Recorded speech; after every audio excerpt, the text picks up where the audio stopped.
Jane Eyre by Charlotte Brontë. Chapter 26. Sophie came at 7 to dress me.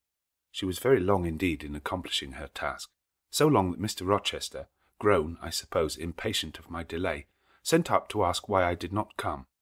She was just fastening my veil, the plain square of blonde after all, to my hair with a brooch. I hurried from under her hands as soon as I could. "Stop!" she cried in French. "Look at yourself in the mirror. You have not taken one peep." So I turned at the door. I saw a robed and veiled figure, so unlike my usual self that it seemed almost the image of a stranger. "Jane!" called a voice, and I hastened down. I was received at the foot of the stairs by Mr. Rochester. "Lingerer," he said, "my brain is on fire with impatience, and you tarry so long."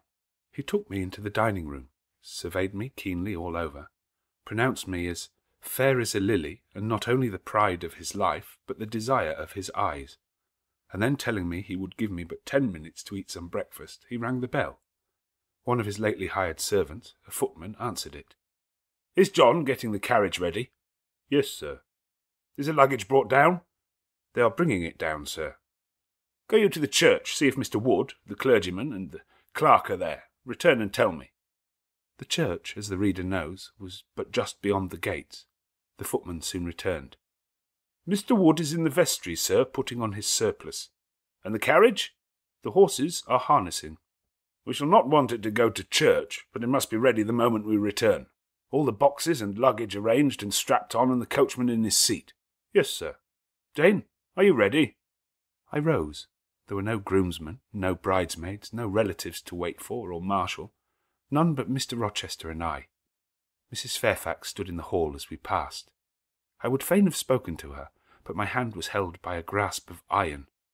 I was hurried along by a stride I could hardly follow, and to look at Mr. Rochester's face was to feel that not a second of delay would be tolerated for any purpose. I wonder what other bridegroom ever looked as he did, so bent up to a purpose, so grimly resolute, or who, under such steadfast brows, ever revealed such flaming and flashing eyes. I know not whether the day was fair or foul. In descending the drive, I gazed neither on sky nor earth. My heart was with my eyes, and both seemed migrated into Mr. Rochester's frame. I wanted to see the invisible thing on which, as we went along, he appeared to fasten a glance fierce and fell. I wanted to feel the thoughts whose force he seemed breasting and resisting. At the churchyard wicket he stopped. He discovered I was quite out of breath. "Am I cruel in my love?" he said. "Delay an instant. Lean on me, Jane." And now I can recall the picture of the grey old house of God rising calm before me, of a rook wheeling round the steeple, of a ruddy morning sky beyond. I remember something too of the green grave mounds, and I have not forgotten either 2 figures of strangers straying amongst the low hillocks and reading the mementos graven on the few mossy headstones. I noticed them because, as they saw us, they passed round to the back of the church, and I doubted not they were going to enter by this side aisle door and witness the ceremony. By Mr. Rochester they were not observed. He was earnestly looking at my face, from which the blood had, I dare say, momentarily fled, for I felt my forehead dewy and my cheeks and lips cold. When I rallied, which I soon did, he walked gently with me up the path to the porch. We entered the quiet and humble temple. The priest waited in his white surplice at the lowly altar, the clerk beside him. All was still. 2 shadows only moved in a remote corner. My conjecture had been correct. The strangers had slipped in before us, and they now stood by the vault of the Rochesters, their backs towards us, viewing through the rails the old-time stained marble tomb where a kneeling angel guarded the remains of Dama de Rochester, slain at Marston Moor in the time of the civil wars, and of Elizabeth, his wife. Our place was taken at the communion rails. Hearing a cautious step behind me, I glanced over my shoulder. One of the strangers, a gentleman, evidently was advancing up the chancel. The service began. The explanation of the intent of matrimony was gone through, and then the clergyman came a step further forward, and bending slightly towards Mr. Rochester went on. "I require and charge you both, as ye will answer at the dreadful day of judgment, when the secrets of all hearts shall be disclosed, that if either of you know any impediment why ye may not lawfully be joined together in matrimony, ye do now confess it, For be ye well assured that so many as are coupled together otherwise than God's word doth allow are not joined together by God, neither is their matrimony lawful. He paused, as the custom is. When is the pause after that sentence ever broken by a reply? Not perhaps once in 100 years. And the clergyman, who had not lifted his eyes from his book, and had held his breath but for a moment, was proceeding. His hand was already stretched towards Mr. Rochester, as his lips unclosed to ask, "Wilt thou have this woman for thy wedded wife?" when a distinct and near voice said, "The marriage cannot go on. I declare the existence of an impediment." The clergyman looked up at the speaker and stood mute. The clerk did the same. Mr. Rochester moved slightly, as if an earthquake had rolled under his feet. Taking a firmer footing and not turning his head or eyes, he said, "Proceed." Profound silence fell when he had uttered that word, with deep but low intonation. Presently Mr. Wood said, "I cannot proceed without some investigation into what has been asserted, and evidence of its truth or falsehood." "The ceremony is quite broken off," subjoined the voice behind us. "I am in a condition to prove my allegation. An insuperable impediment to this marriage exists." Mr. Rochester heard, but he did not. He stood stubborn and rigid, making no movement but to possess himself of my hand. What a hot and strong grasp he had, and how like quarried marble was his pale, firm, massive front at this moment. How his eyes shone, still watchful and yet wild beneath. Mr. Wood seemed at a loss. "What is the nature of the impediment?" he asked. "Perhaps it may be got over, explained away." "Hardly," was the answer. "I have called it insuperable, and I speak advisedly." The speaker came forward and leaned on the rails. He continued uttering each word distinctly, calmly, steadily, but not loudly. "It simply consists in the existence of a previous marriage. Mr. Rochester has a wife now living." My nerves vibrated to those low-spoken words as they had never vibrated to thunder. My blood felt their subtle violence as it had never felt frost or fire. But I was collected and in no danger of swooning. I looked at Mr. Rochester. I made him look at me. His whole face was colourless rock. His eye was both spark and flint. He disavowed nothing. He seemed as if he would defy all things. Without speaking, without smiling, without seeming to recognize in me a human being, he only twined my waist with his arm and riveted me to his side. "Who are you?" he asked of the intruder. "My name is Briggs, a solicitor of Dawlish Street, London. And you would thrust on me a wife?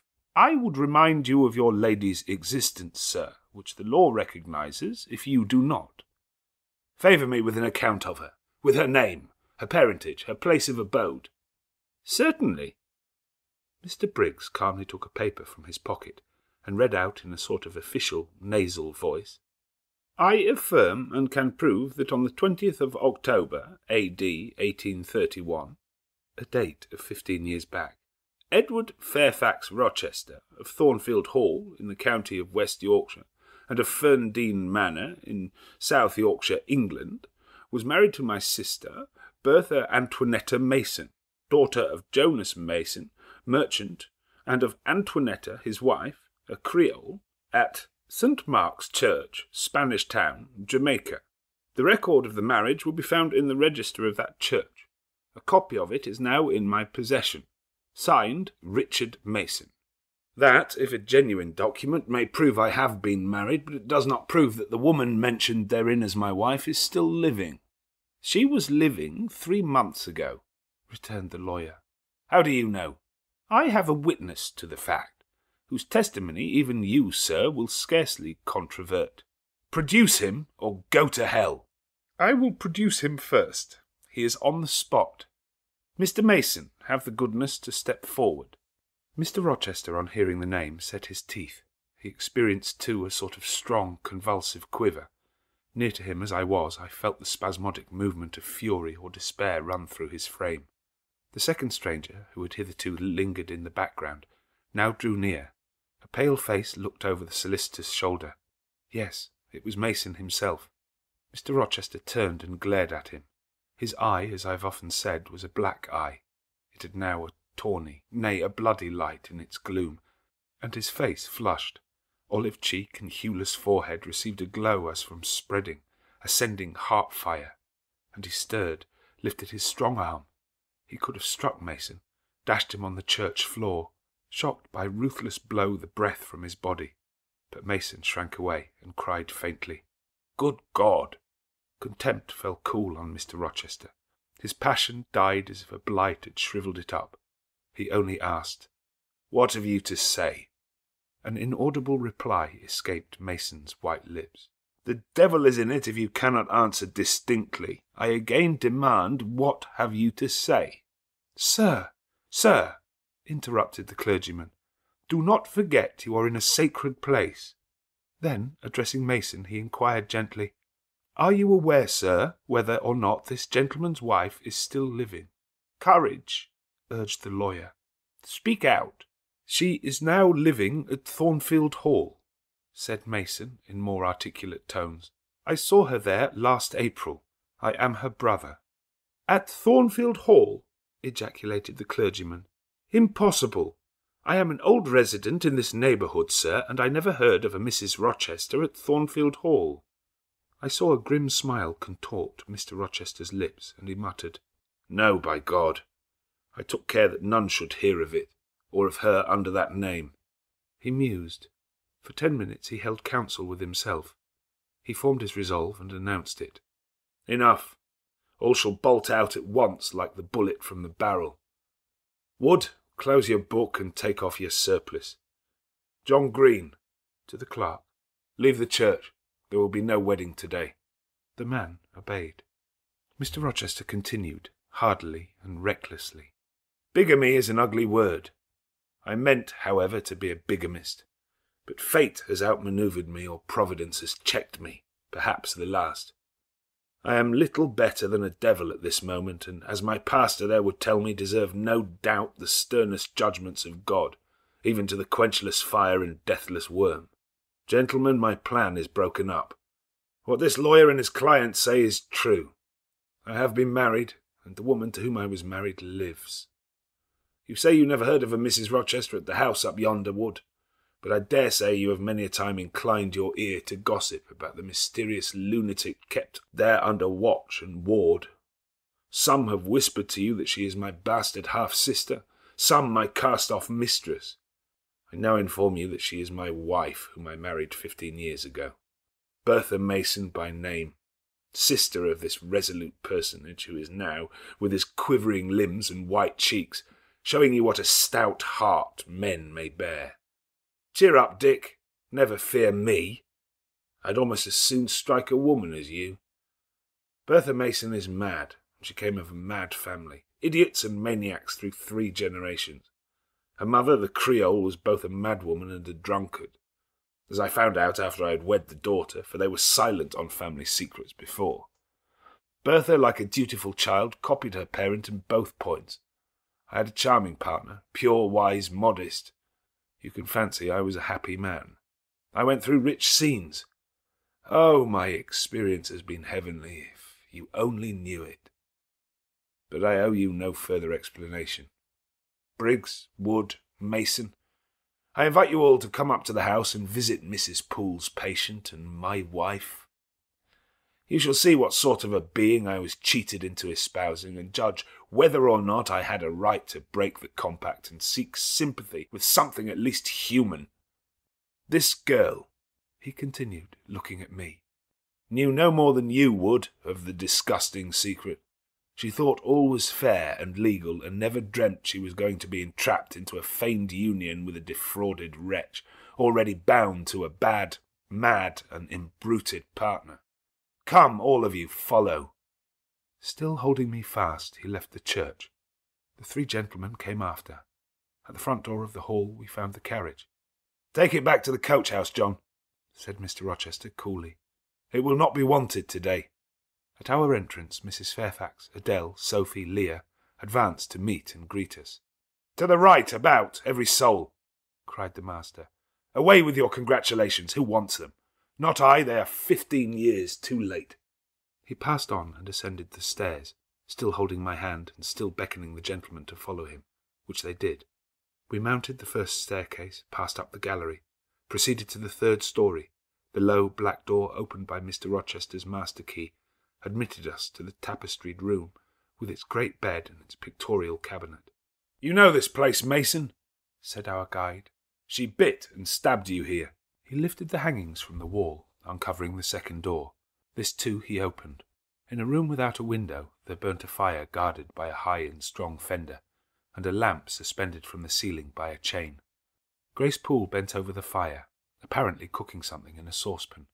In the deep shade at the farther end of the room a figure ran backwards and forwards. What it was, whether beast or human being, one could not at first sight tell. It grovelled seemingly on all fours. It snatched and growled like some strange wild animal. But it was covered with clothing, and a quantity of dark grizzled hair, wild as a mane, hid its head and face. "Good morrow, Mrs. Poole," said Mr. Rochester. "How are you, and how is your charge to-day?" "We're tolerable, sir, I thank you," replied Grace, lifting the boiling mess carefully onto the hob. "Rather snappish, but not rageous." A fierce cry seemed to give the lie to her favourable report. The clothed hyena rose up and stood tall on its hind feet. "Ah, sir, she sees you," exclaimed Grace. "You'd better not stay." "Only a few moments, Grace. You must allow me a few moments." "Take care then, sir. For God's sake, take care." The maniac bellowed. She parted her shaggy locks from her visage and gazed wildly at her visitors. I recognized well that purple face, those bloated features. Mrs. Poole advanced. "Keep out of the way," said Mr. Rochester, thrusting her aside. "She has no knife now, I suppose, and I am on my guard." "One never knows what she has, sir. She is so cunning, it is not in mortal discretion to fathom her craft." "We had better leave her," whispered Mason. "Go to the devil," was his brother-in-law's recommendation. "Where?" cried Grace. The three gentlemen retreated simultaneously. Mr. Rochester flung me behind him. The lunatic sprang and grappled his throat viciously and laid her teeth to his cheek. They struggled. She was a big woman, in stature almost equalling her husband, and corpulent besides. She showed virile force in the contest. More than once she almost throttled him, athletic as he was. He could have settled her with a well-planted blow, but he would not strike. He would only wrestle. At last he mastered her arms. Grace Poole gave him a cord, and he pinioned them behind her. With more rope which was at hand, he bound her to a chair. The operation was performed amidst the fiercest yells and the most convulsive plunges. Mr. Rochester then turned to the spectators. He looked at them with a smile both acrid and desolate. "That is my wife," said he. "Such is the sole conjugal embrace I am ever to know. Such are the endearments which are to solace my leisure hours. And this is what I wish to have," laying his hand on my shoulder. "This young girl, who stands so grave and quiet at the mouth of hell, looking collectedly at the gambols of a demon. I wanted her just as a change after that fierce rag-out. Wood and Briggs, look at the difference. Compare these clear eyes with the red balls yonder, this face with that mask, this form with that bulk, then judge me. Priest of the gospel and man of the law, and remember with what judgment ye judge, ye shall be judged. Off with you now. I must shut up my prize." We all withdrew. Mr. Rochester stayed a moment behind us to give some further order to Grace Poole. The solicitor addressed me as he descended the stair. "You, madam," said he, "are cleared from all blame. Your uncle will be glad to hear it, if indeed he should be still living when Mr. Mason returns to Madeira." "My uncle? What of him? Do you know him?" "Mr. Mason does. Mr. Eyre has been the Funchal correspondent of his house for some years. When your uncle received your letter intimating the contemplated union between yourself and Mr. Rochester, Mr. Mason, who was staying at Madeira to recruit his health on his way back to Jamaica, happened to be with him. Mr. Eyre mentioned the intelligence, for he knew that my client here was acquainted with a gentleman of the name of Rochester. Mr. Mason, astonished and distressed, as you may suppose, revealed the real state of matters. Your uncle, I am sorry to say, is now on a sick bed from which, considering the nature of his disease, decline, and the stage it has reached, it is unlikely he will ever rise. He could not then hasten to England himself to extricate you from the snare into which you had fallen, but he implored Mr. Mason to lose no time in taking steps to prevent the false marriage. He referred him to me for assistance. I used all dispatch, and am thankful I was not too late, as you doubtless must be also. Were I not morally certain that your uncle will be dead ere you reach Madeira, I would advise you to accompany Mr. Mason back. But as it is, I think you had better remain in England till you can hear further, either from or of Mr. Eyre. Have we anything else to stay for? He inquired of Mr. Mason. No, no. Let us be gone, was the anxious reply, and without waiting to take leave of Mr. Rochester, they made their exit at the hall door. The clergyman stayed to exchange a few sentences, either of admonition or reproof, with his haughty parishioner. This duty done, he too departed. I heard him go as I stood at the half-open door of my own room to which I had now withdrawn. The house cleared, I shut myself in, fastened the bolt that none might intrude, and proceeded, not to weep, not to mourn. I was yet too calm for that, but mechanically to take off the wedding dress and replace it by the stuff gown I had worn yesterday, as I thought for the last time. I then sat down. I felt weak and tired. I leaned my arms on a table and my head dropped on them. And now I thought. Till now I had only heard, seen, moved, followed up and down where I was led or dragged, watched event rush on event, disclosure open beyond disclosure. But now I thought. The morning had been a quiet morning enough, all except the brief scene with the lunatic. The transaction in the church had not been noisy. There was no explosion of passion, no loud altercation, no dispute, no defiance or challenge, no tears, no sobs. A few words had been spoken, a calmly pronounced objection to the marriage made, some stern, short questions put by Mr. Rochester, answers, explanations given, evidence adduced. An open admission of the truth had been uttered by my master. Then the living proof had been seen. The intruders were gone, and all was over. I was in my own room as usual. Just myself, without obvious change. Nothing had smitten me, or scathed me, or maimed me. And yet where was the Jane Eyre of yesterday? Where was her life? Where were her prospects? Jane Eyre, who had been an ardent, expectant woman, almost a bride, was a cold, solitary girl again. Her life was pale, her prospects were desolate. A Christmas frost had come at midsummer. A white December storm had whirled over June. Ice glazed the ripe apples. Drifts crushed the blowing roses. On hayfield and cornfield lay a frozen shroud. Lanes which last night blushed full of flowers today were pathless with untrodden snow. And the woods, which 12 hours since waved leafy and flagrant as groves, between the tropics, now spread waste, wild and white as pine forests in wintry Norway. My hopes were all dead, struck with a subtle doom such as in one night fell on all the firstborn in the land of Egypt. I looked on my cherished wishes, yesterday so blooming and glowing. They lay stark, chill, livid corpses that could never revive.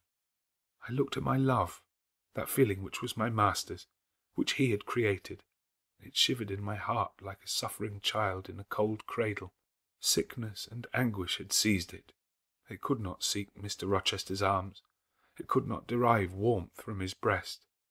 Oh, never more could it turn to him, for faith was blighted, confidence destroyed.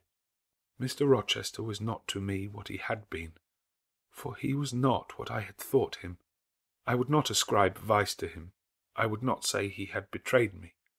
But the attribute of stainless truth was gone from his idea, and from his presence I must go. That I perceived well. When, how, whither I could not yet discern, but he himself, I doubted not, would hurry me from Thornfield. Real affection, it seemed, he could not have for me. It had been only fitful passion. That was baulked, he would want me no more. I should fear even to cross his path now. My view must be hateful to him. Oh, how blind had been my eyes, how weak my conduct. My eyes were covered and closed.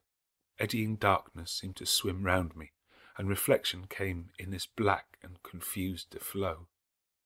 Self-abandoned, relaxed and effortless, I seemed to have laid me down in the dried-up bed of a great river. I heard a flood loosened in remote mountains and felt the torrent come. To rise I had no will, to flee I had no strength. I lay faint, longing to be dead. One idea only still throbbed lifelike within me, a remembrance of God. It begot an unuttered prayer. These words went wandering up and down in my rayless mind as something that should be whispered, but no energy was found to express them. Be not far from me, for trouble is near. There is none to help. It was near, and as I had lifted no petition to heaven to avert it, as I had neither joined my hands, nor bent my knees, nor moved my lips, it came. In full heavy swing the torrent poured over me. The whole consciousness of my life lorn, my love lost, my hope quenched, my faith death-struck, swayed full and mighty above me in one sullen mass. That bitter hour cannot be described. In truth, the waters came into my soul. I sank in deep mire. I felt no standing. I came into deep waters. The floods overflowed me.